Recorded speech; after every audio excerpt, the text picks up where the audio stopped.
I made a blog a while back where I had to go at Serena Williams for her antics and poor sportsmanship last year at the U.S. Open when she was disqualified against Naomi Osaka. And here we are again less than a year later, and Serena's creating more controversy. This time it's because she retired from her match early in the first set in the finals of the Rogers Cup in Toronto against Canadian teenager Bianca Andreescu. Williams is publicly saying the reason for her quitting yesterday was due to back spasms. However, anybody who has ever experienced any sort of issue with depression or anxiety can clearly see that Serena's issues on the court in Toronto likely weren't physical, but more likely mental issues. I want to be 1,000% clear here. I am not here to condemn Serena for what happened in Toronto, but rather to offer some understanding.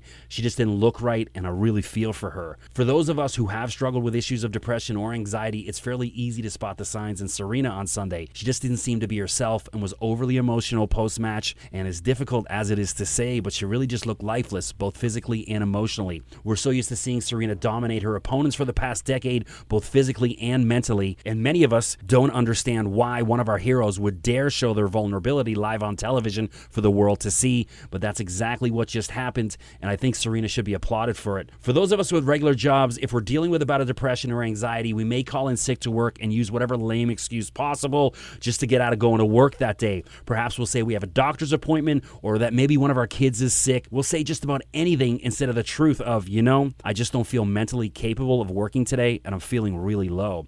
There is a better understanding in some workplaces about people dealing with depression or anxiety, but absolutely not in the sports world. It's viewed as a sign of weakness in sports. Think about what Serena has been dealing with of late. She just lost a tough match in the finals in Wimbledon a few weeks ago, and she's dealing with the same issues and pressures of marriage and parenthood that many of us deal with. She's now 37. The younger women on tour have caught up to her on the court, and it's not easy for an athlete to cope with their invincibility, especially after being dominant for so long. She probably didn't even want to show up to the Rogers Cup in Toronto, but due to sponsor obligations, she was forced into showing. She probably wasn't even really into playing that week, but her talent kept getting her through match after match, and she was able to advance. Then she finally got into the final and had to play against a very talented young player in Bianca in front of her hometown crowd with the entire stadium cheering her on. Serena just didn't look up for it, but she can't call in and say, I'm not feeling well today and won't be at work. Tickets have been sold, TV deals have been made, and sponsors have written checks. She had to show up,